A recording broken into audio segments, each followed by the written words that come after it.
Oh! Oh!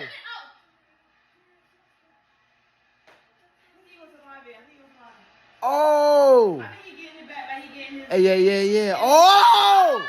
Oh my God! Yo! Yo! This is beautiful! Oh my God! Yo! What a round 3! That's crazy! Bro, oh my goodness. I don't even know where to begin. Where do I even start? When it comes to the Xander versus Jaron Ennis fight. Ladies and gentlemen, before I get into the details of the actual fight between these two men, before I get into the details, the future talk of Jaron Ennis and what this means, does this man deserve to be top 5 pound for pound or at least top 10 pound for pound? Before we get into the talks of what Virgil Ortiz had to say, reacting to Jaron Ennis' win, I just want to give a quick shout out to Xander. Bro, it takes 2 to tango, and Xander could have come into this fight with a completely different style. Let's start it off like that, straight off the bat. Round 1, Xander who I bet you naturally thought he's the bigger dude, rehydrating at 180 pounds. This dude decided to fight flat-footed. That's what he called it at the post interview. He announces that he used that all just to build the fight up. So anybody that was arguing that Jaron Ennis is a flat-foot fighter, Xander never believed in himself neither. But Xander came out with the same exact style as Jaron Ennis, tried to enforce his power in the first round, and got clipped for it. But I get nothing but respect to Xander who came out fighting like a goddamn warrior.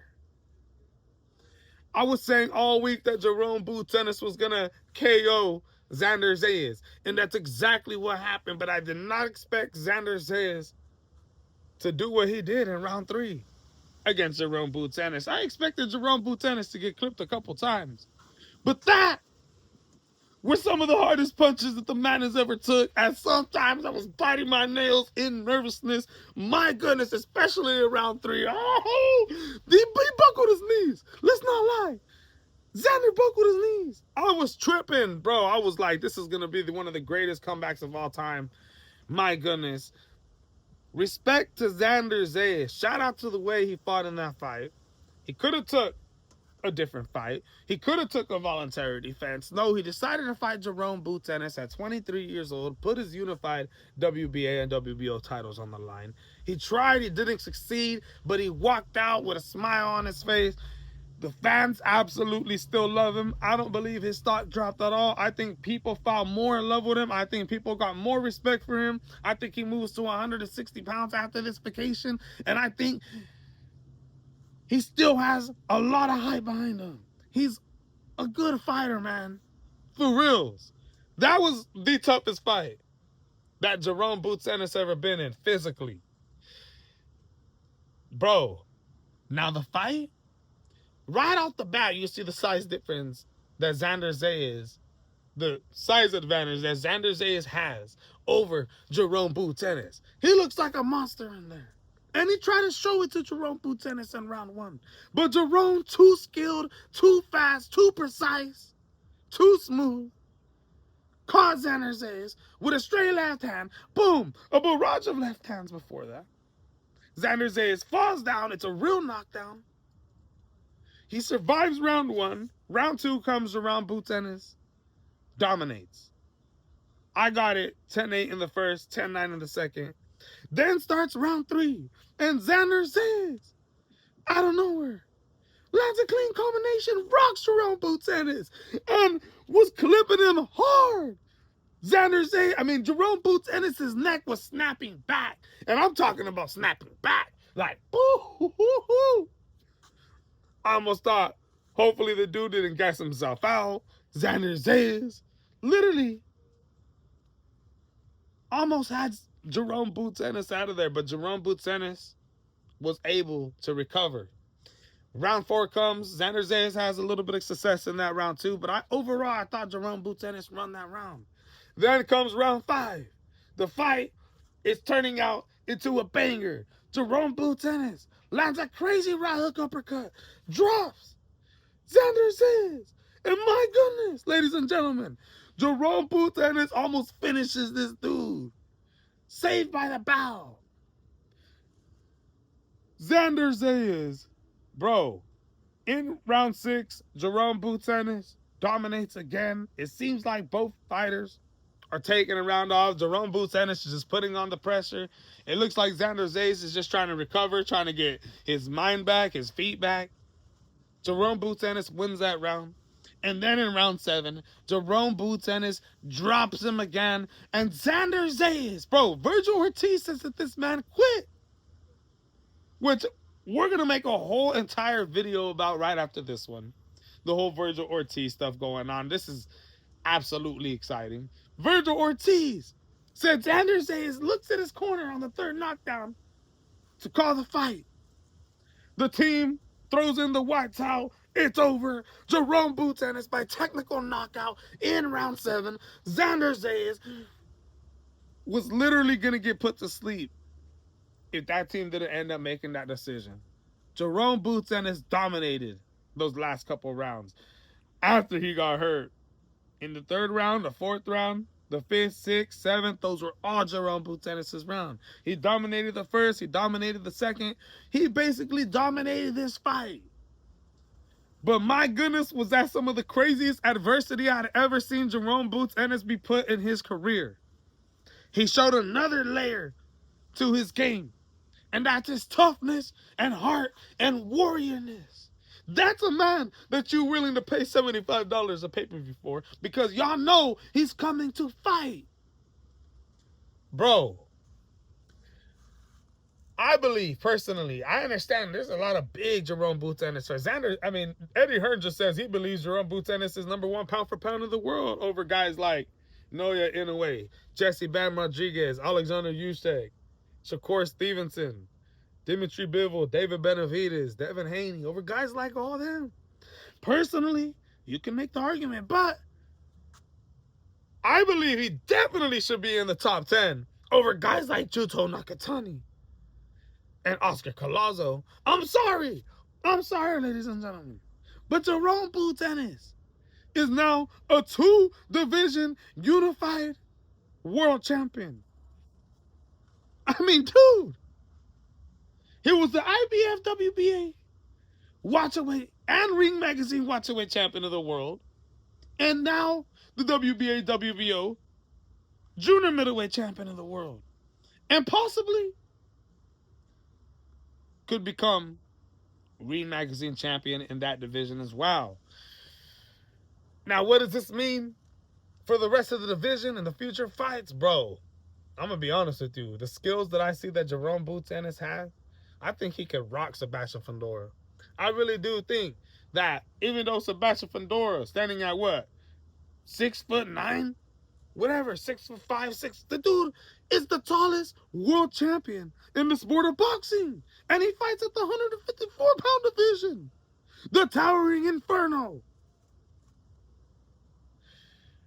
Stalked by Brian Mendoza, but has been on a goddamn blaze trail win. In his most recent win, stopping legendary future Hall of Famer Keith Thurman. Bro, Sebastian Fundora in his last fight against Keith Thurman, he showed a lot. He showed a lot of maturity from the Sebastian Fundora that turned down a fight against Xander Zayas back in the days, giving Xander Zayas the opportunity to fight for the vacant WBO junior middleweight strap. From that Sebastian Fundora to the Sebastian Fundora that we had against Keith Thurman, completely 2 different ones. Sebastian has figured out his range, his distance. He's gotten a lot better. Ring IQ. He's figured out his jab. He's figured out his style. Against somebody like Jaron Boots Ennis, dog, I literally think Jaron Boots Ennis could figure this man out. But my goodness, would it be an amazing fight, an amazing war. Do I see that fight happening next? I don't know. I don't believe so. I don't. We got to see what Sebastian Fundora and his next move is. You know, he talked about fighting Virgil Ortiz and him being open to that fight. Virgil Ortiz is looking to come back, rejoining Golden Boy, renegotiating their deal that they had, trying to end the arbitration lawsuit coming in September. I believe they're coming to agreement, both of the teams, between Golden Boy Promotions, Oscar De La Hoya, and Rick Merigian, the manager, Virgil Ortiz, and Virgil Ortiz himself. Even though, you know, there was a lot of hatred in between both of the fighters, you know, everything that went down with Virgil Ortiz's dad, to everything that went down with Rick Merigian and Oscar De La Hoya, you know, supposedly Eric Gomez from Golden Boy Promotions, Oscar De La Hoya announces himself that they're in talks again with the team. So, Virgil Ortiz is looking to come back before this year ends. So, bro, a possible fight with Jaron Ennis. After seeing what Jaron Ennis did against Xander Zayas and the success that Xander Zayas had against Jaron Ennis in round 3, I do believe that Virgil Ortiz and Jaron Ennis might be one of the greatest fights in history. Bro, Virgil Ortiz, I believe, is better than Xander Zayas. Is more experienced, more skilled, more older, and I think he gives Jaron Ennis a run for his money. My goodness, would that be an amazing fight? 50-50. I got it. Bro, that would be absolutely amazing. Josh Kelly, the IBF junior middleweight champion of the world, we got to see what's up with him.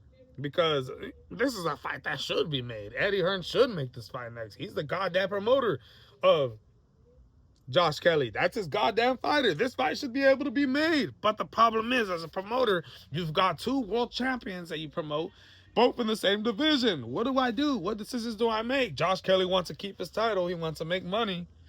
Y'all know he's taking a tune-up fight, a voluntary defense coming up. So, you know, I feel like that's the fight to make right there. But is Eddie Hearn going to make it? We don't know. I know Jaron Ennis would love that fight with Josh Kelly, and he should be pushing for that. It's probably the easiest fight to make out of all them. But we got to end up seeing what happens with that, ladies and gentlemen. The division is on fire. You got Earl Spence Jr. coming up against Tim Tszyu. You've got Jermell Charlo, who's going to end up coming back at the 154-pound division. This division is absolutely insane, ladies and gentlemen.